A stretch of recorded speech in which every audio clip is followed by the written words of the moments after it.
सभी को नमस्कार।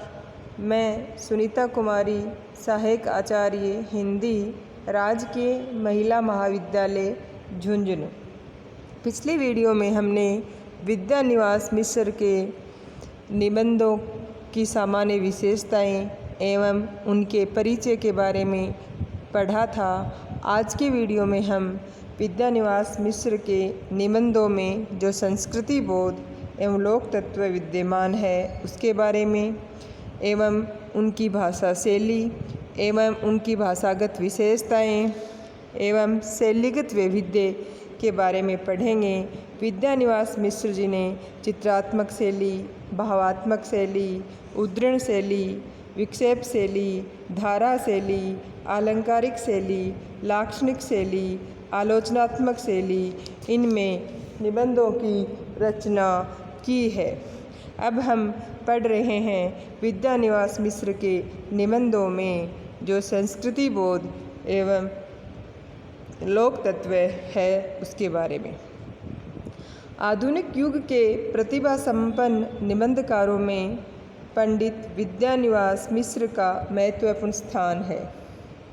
संस्कृत के उद्भूत विद्वान मिश्र जी की रचनाओं में एक ओर तो भारतीय संस्कृति का पुनराख्यान हुआ है और दूसरी ओर लोक जीवन एवं लोक संस्कृति का उज्जवल आलोक भी इसमें प्रकाशित हो रहा है।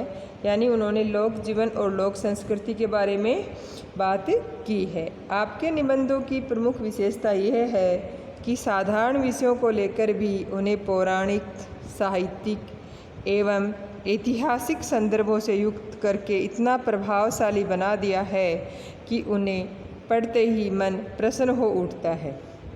विद्यानिवास जी के अधिकांश निबंध ललित निबंधों की परंपरा में आते हैं।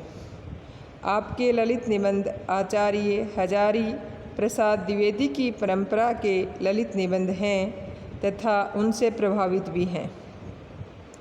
आपके निबंधों में शास्त्र संपदा, लोक संस्कृति एवं मौलिक चिंतन उपलब्ध है। इसीलिए डॉक्टर जयचंद राय ने आपके निबंधों की प्रशंसा करते हुए लिखा है, उनके लेखन में शास्त्र संपदा और लोक संस्कृति एवं लोकाचार आदि का सहज स्वाभाविक सम्मिलन हो गया है। दोनों का परंपराक्षेपी बिंब प्रतिबिंबात्मक अंकन होता चलता है। इनके जो ललित निबंध हैं वो विषय वस्तु, दृष्टिकोण, शैली, शिल्प एवं भाव भूमिका की दृष्टि से भी अपूर्व हैं।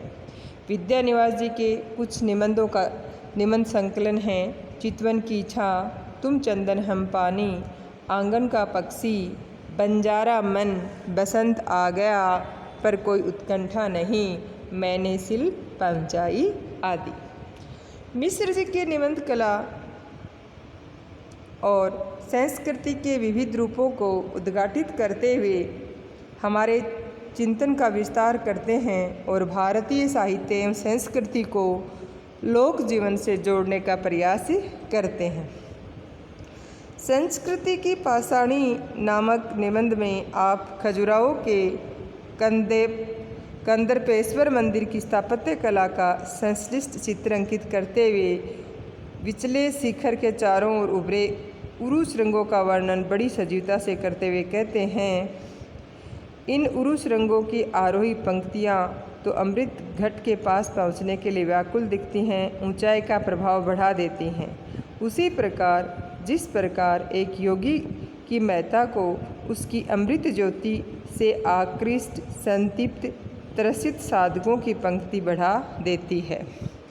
मिश्र जी के निबंध उनकी कल्पना की उड़ान नहीं हैं, अपितु वे इन निबंधों में समसामयिक समस्याओं एवं जीवन की विषमताओं का निरूपण व्यंग्यपूर्ण शैली में करते हैं।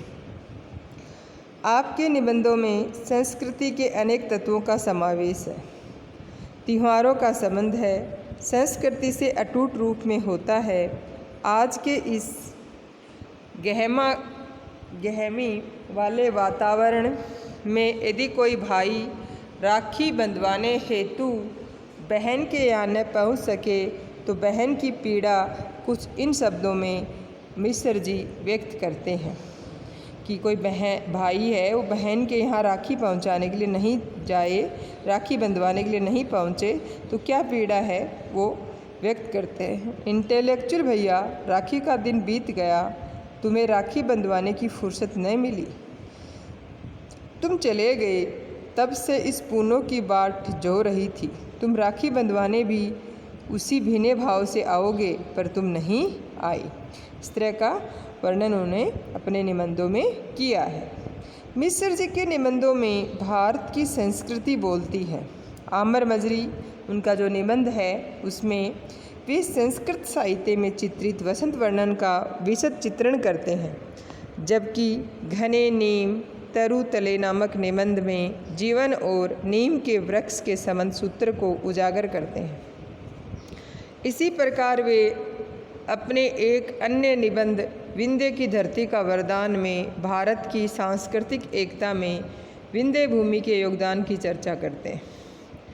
मिश्र जी ने गुर्गी की भग्न प्रतिमाओं के आधार पर ये विश्वास व्यक्त किया है कि भारत का मध्य युग उतना पतित नहीं था जितना उसे आज समझा जाता है। ये निष्कर्ष उन्होंने अपने निबंध कलचूरियों की राजधानी गुर्गी के आधार पर निकाला है। फिर इनका निबंध है मैंने सिल पहुंचाई नामक निबंध में उन्होंने सिल के सांस्कृतिक एवं ऐतिहासिक संदर्भ को व्यक्त किया है। इसी प्रकार अपने एक अन्य निबंध में प्यारे हरिचंद की कहानी रही जाएगी में भी उन्होंने ये प्रतिपादित किया है कि वर्तमान साहित्य भारतेंदु की स्वस्थ परंपराओं से दूर चला गया है, अतः वह अग्राह्य होता जा रहा है। अपनी सांस्कृतिक चेतना के प्रति सजग मिश्र जी का ये आक्रोश ही इस निबंध में व्यक्त हुआ है। मिश्र जी के निबंधों में भारतीय संस्कृति के प्रति अगाध श्रद्धा एवं प्रेम दिखाई पड़ता है कि उनके निबंधों में भारतीय संस्कृति के प्रति प्रेम दिखाई पड़ता है। उनमें भारतीय परिवेश समग्रता के साथ अभिव्यक्त हुआ है। लोक जीवन लोक संस्कृति से मिश्र जी का गहरा लगाव है। विंध्य के लोक अंचल पर आधारित निबंध धनवा पियर भैले मनवा पियर भैले में ग्राम युवती अपने प्रियतम को संदेश भिजवाती है कि जब धान ही पीला पड़ गया तो मुझे धानी साड़ी भला कहाँ सुहाती है। इस निबंध में उन्होंने कृषकों की दयनीय दशा का निरूपण बड़ी कुशलता से किया है। कदम की फूली डाल में उन्होंने विंध्य प्रदेश की सांस्कृतिक एवं प्राकृतिक संपदा का सुंदर चित्रण किया है। वस्तुतः उनके निबंधों में शास्त्रीय तत्व एवं लोक तत्व का सुंदर सामंजस्य हुआ है। लोक भाषा से भी उन्हें लगाव है और इसलिए अपने निबंधों के बीच बीच में वे लोक में प्रचलित शब्दों का प्रयोग प्रचुरता से करते हैं। ऐसे कुछ शब्द हैं लाहलोट, दमा चौकड़ी, कुसाइत, अगरोटा, लकुची, इछना आदि। विद्यानिवास मिश्र जी के निबंधों की भाषा शैली कैसी है? विद्यानिवास मिश्र हिंदी के उन निबंधकारों में गिने जाते हैं जिन्होंने हिंदी निबंध को नई दिशा दी।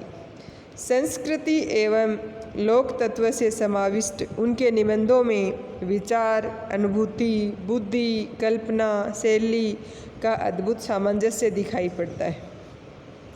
उन्होंने भावात्मक, विचारात्मक, समीक्षात्मक, वर्णनात्मक सभी प्रकार के निबंध लिखे हैं।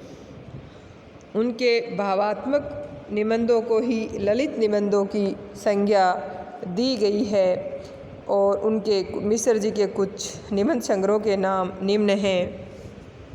चितवन की छा, तुम चंदन हम पानी, मैंने सिल पहुँचाई, आंगन का पंछी और बंजारा मन, बसंत आ गया पर कोई उत्कंठा नहीं।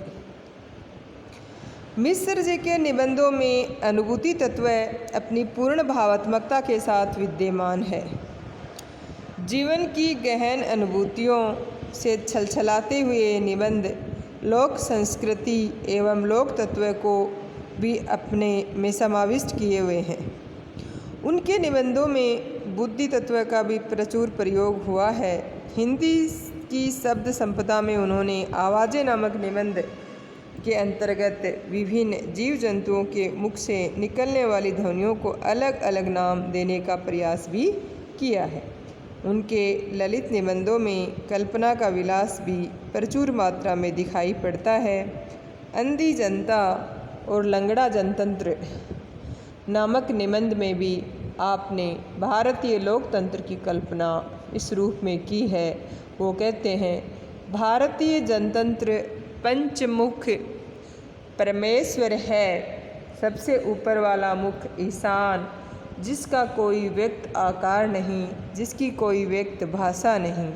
ये मुख है, राजा अध्यक्ष है, एकदम निरपेक्ष, पर सबसे ज़्यादा चंदन का लेप इसी मुख पर होता है और सबसे ज़्यादा फूल मालाएँ इसी पर पड़ती हैं। मिश्र जी के निबंधों में व्यक्तिकता अथवा अहम तत्व का समावेश भी स्थान स्थान पर दिखाई देता है। युद्ध और व्यक्तित्व नामक निबंध में इन्होंने अहम तत्व की अभिव्यक्ति की है। फिर हम उनकी भाषागत विशेषताएं पढ़ेंगे। भाषा संप्रेषण का माध्यम है और साहित्य का मूलाधार है। मिश्र जी के निबंधों की भाषा में संस्कृतनिष्ठ शब्दावली का प्रचुरता से प्रयोग हुआ है।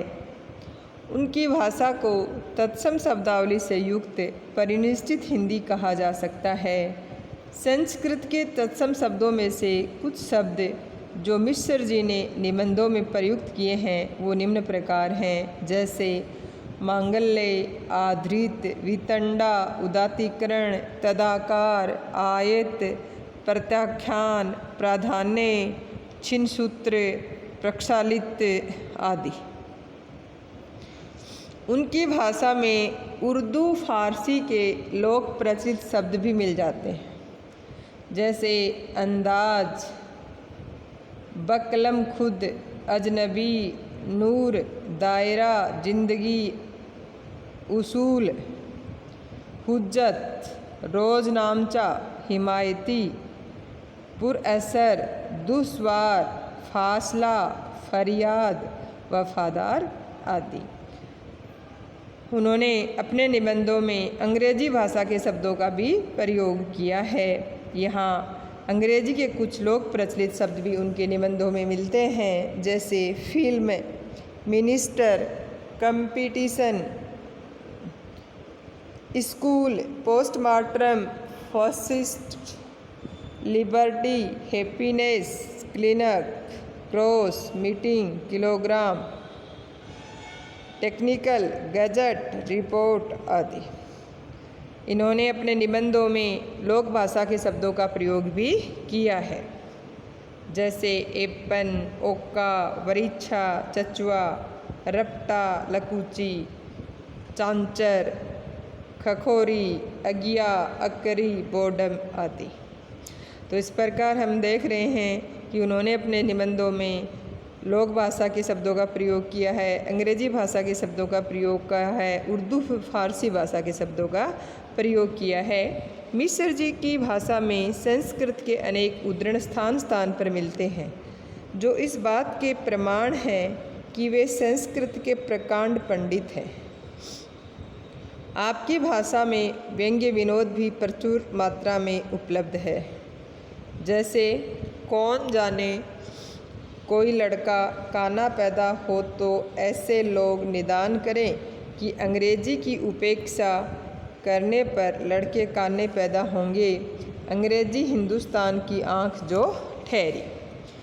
अब उन्होंने अपने निबंधों में कुछ सूक्तियों का प्रयोग भी किया है, जैसे पार्थिव कल्याण परमार्थ का पहला सोपान है, वाक परस्पर व्यवहार का प्रकृष्ट साधन है, अभय और विश्वास के वातावरण में ही स्वस्थ वाद विवाद पनपते हैं। जैसे बिना अनुभव के ज्ञान पंगु है, वैसे ही बिना वाद के विवाद अर्थ शून्य है। मिश्र जी की भाषा में लाक्षणिक पदावली से अर्थगत चमत्कार का विधान हुआ है तथा भाषा की अर्थवत्ता में वृद्धि हुई है। आलंकारिक भाषा का प्रयोग भी आपके निबंधों का सौंदर्य बढ़ाता है, यानी कि आपने अपने निबंधों में आलंकारिक भाषा का प्रयोग भी किया है। ललित निबंधों में आलंकारिक भाषा अत्यधिक प्रयुक्त हुई है, जैसे मेरी सुविधाओं की मथुरा में पांडित्य की हिमानी के नीचे लोक हृदय की निर्झरिणी निरंतर झरती रही। मुहावरों के प्रयोग से मिश्र जी की भाषा की अभिव्यंजना शक्ति में वृद्धि हुई है, यानी उन्होंने अपने निबंधों में मुहावरों का प्रयोग भी किया है। कुछ प्रयुक्त मुहावरे इस प्रकार हैं: नींद हराम होना, कानों में जून रेंगना, तिनके का बवंडर होना, जीभ कतरनी सी चलना, वातावरण गर्म होना, अलग खिचड़ी पकाना, आँख बो नचाना आदि। इस प्रकार मिश्र जी के निबंधों की भाषा में अनेक विशेषताएं से युक्त होकर अपनी अभिव्यक्ति क्षमता में वृद्धि कर सकने में सफल रही है। अब है उनका शैलीगत वैविध्य कि उन्होंने कौन कौन सी शैली में निबंध लिखे हैं। उन्होंने चित्रात्मक शैली, आलंकारिक शैली जो मैं पहले बता चुकी हूँ, भावात्मक शैली, उद्धरण शैली, विक्षेप शैली, धारा शैली, लाक्षणिक शैली, आलोचनात्मक शैली, इन सभी शैलियों में अपने निबंध लिखे हैं। हास्य व्यंग्य शैली में सरस एवं कटाक्षपूर्ण कथन का प्रयोग उन्होंने किया है। जैसे हिप्पी पंथ नामक निबंध की ये पंक्तियाँ हम देख सकते हैं। इनमें लिखा है: भ्रमरानंद ये लीला देखकर स्तब्ध हैं, हे लीला में ये क्या हो रहा है, हिंदुस्तान हाथ पसार कर भीख मांग रहा है। इसी प्रकार विक्षेप शैली में भी कवित्वमयी भाषा में अपनी अनुभूतियाँ व्यक्त करते हैं। लिख रहे हैं: संपादक जी, आप सोचते होंगे कि ब्रह्मानंद ने आज गहरी विजया छानी है, तभी वह ये अकाल रुदन कर रहा है। मिश्र जी के निबंधों में आलंकारिक एवं लाक्षणिक शैली की प्रचुरता भी दिखाई देती है। उनके निबंधों में इन शैलियों का प्रयोग अधिक हुआ है। इनका प्रयोग करने से भावों एवं विचारों को व्यक्त करने में सहायता मिली है। विद्यानिवास मिश्र जी ने व्याख्यात्मक समीक्षा में विश्लेषणात्मक शैली का प्रयोग भी किया है। राम की शक्ति पूजा का संरचनात्मक विश्लेषण करते हुए कहते हैं कि राम की शक्ति पूजा के संरचनात्मक विश्लेषण में पहले कुछ कठिनाइयों की ओर ध्यान दिलाना आवश्यक है। पहली कठिनाई है, पूरी कविता का लगभग एक सा छंदो विधान है। इसके कारण कविता के नाटकीय मोड़ों को पकड़ने में थोड़ी सी कठिनाई होती है। दूसरी कठिनाई है शक्ति के विविध अभिव्यक्ति के क्रम में संगति ढूंढने की। फिर आगे उन्होंने प्रभावकारी आलोचना करते समय मिश्र जी अपने मन पर पड़े प्रभावों की व्यंजना बड़ी कुशलता से करते हैं। द्विवेदी जी के निबंधों को मैंने पहले नहीं पढ़ा था, मैंने पढ़ा था उनका उपन्यास बाण भट्ट की आत्मकथा। उसके गद्य का जादू मन पर उतना नहीं छाया जितना उसके पात्रों का। द्विवेदी जी की न्यूनिया समष्टि चित्त के पारावर के ऊपर व्यष्टि चित्त में उद्वेग की विजय लिखा है। फिर उन्होंने चित्रात्मक शैली में भी लिखा है। चित्रात्मक शैली में मिश्र जी ने अपनी अनुभूति को व्यक्त किया है। ऐसे स्थलों पर वर्णित वस्तु या दृश्य आँखों के समक्ष चित्र की भांति आ जाते हैं। जैसे रात गहरी होती जा रही थी, दूर टंका शुक्ल पक्ष का चंद्रमा मिटता जा रहा था, महासागर की मुखरता तेज होती जा रही थी, हवा नारियल की पंक्तियों से उलझती जा रही थी, बालू पर बिखरे फेन अब बैठने लगे थे। मिश्र जी ने उद्धरण शैली का भी पर्याप्त प्रयोग अपने निबंधों में किया है। अपने कथन को पुष्ट करने के लिए वे संस्कृत एवं अन्य भाषाओं के उदाहरण देने में संकोच नहीं करते। लाक्षणिक भाषा शैली का प्रयोग करने से उनके निबंधों में अर्थ गांधीर्य का समावेश हो गया है। निश्चय ही विद्यानिवास मिश्र हिंदी के अप्रतिम निबंधकार हैं। उनके निबंधों में विविधता, गंभीरता, व्यापकता, लोक संप्रकृति एवं संस्कृति का आख्यान होने से वे पाठकों को भी प्रभावित करते हैं। इस प्रकार हमने उनके निबंधों में जो शैलीगत वैविध्य विद्यमान है उसके बारे में पढ़ लिया है और उनके निबंधों की जो भाषागत विशेषताएं हैं और उनकी जो भाषा शैली है उसके बारे में पढ़ा है और विद्यानिवास के निबंधों में जो संस्कृति बोध एवं लोक तत्व विद्यमान है उसको भी हमने पढ़ लिया है।